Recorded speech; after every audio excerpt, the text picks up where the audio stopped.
Walking through a car dealership, choosing your first car, you're always going to have the same discussion with your parents. You might have stumbled across an ad for one of these, a Toyota Celica Mark V. This car is sporty, it's fun, and it's so cool. However, your parents are going to say it's too fast, it's not practical enough, and your insurance company is going to rip your arm off if you actually want to drive this thing. So you're going to be stuck with something like this. Something about as fun as a maths exam. However, not that long ago, many companies were producing a compromise.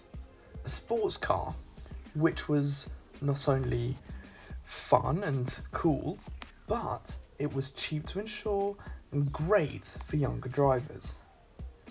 Now the car that immediately comes to mind is this, the original Scirocco. It was very cool, very sporty, and based on the underpinnings of a Golf, it was cheap to run. However, it was a bit expensive at £27,000 in today's money. However, even before that, this came along, the legendary Ford Capri. Produced in 1968, this was an economical muscle car, which came with a 1.6 litre engine, but being rear-wheel drive, this was great fun. This car was an icon and is still a cult classic, selling nearly 2 million cars across the world. And in 1980, Renault came along with this, the Fuego. Now it's an unusual car, but again, you got sporty styling and a cool image, but it still had a 1.6 and front wheel drive, and it cost the same as the Capri, £21,000.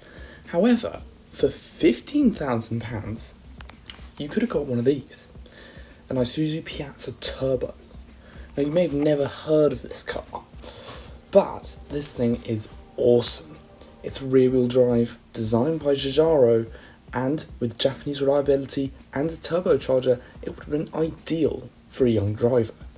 However, only 13,000 were ever made. Why? Well, that's what I'm going to answer today. Ford didn't know this at the time, but they had started a revolution of small, affordable sports cars, and they spread around the world. In Japan, this came along, the Honda CRX. Based on the Honda Civic, this was the best handling front-wheel drive car in the world. The Dodge Daytona took Chrysler's sensible K platform and turned it into a sporty coupe. This car was available with an optional turbocharger and even some Shelby tuning. Australia even had a go, taking the Mazda 323 and turning it into an MX-5 beating coupe called the Ford Capri. Hyundai even built one, the S Coupe, and even Proton, of all the companies, built a car like this called the Coupe. Here are 4 reasons why these cars were just so popular, well they should have been so popular. Number 1, they're cheap. This Kia Picanto costs £15,000, as does this, the Isuzu Piazza Turbo. Which one would you rather have? The Hyundai Scoop Turbo is a mere Group 13 to insure. Many of the smaller sports cars were just designed for handling over performance, so they were fun on the roads without having to worry about speeding. And lastly, these cars were practical as well. This Toyota Synos, or Paseo as it was known over here, was still a very useful car which could seat 4 people and could get 30 miles to the gallon on the motorway. Now I could hear what you're saying, these cars are awesome, so why did they fail? Well, here are a few reasons why. One, and I don't know if this is true, is image. I mean, would you really want to turn up at your friend's house in a weird little Mazda? I'm not sure many people would. And that's probably why sales of these cars just sort of slumped. not many people like them. That's why demand was so low. Number 2 was the hot hatch. Practical sports car? You got it right here. This car was dominating in the 90s and early 2000s. From Golf GTI all the way to the Honda CRX. This thing was rocking the world, and well, the small sports car was just sort of overshadowed. And lastly, the notion of tuning. Well, in the early 2000s, one thing that was very popular was max power.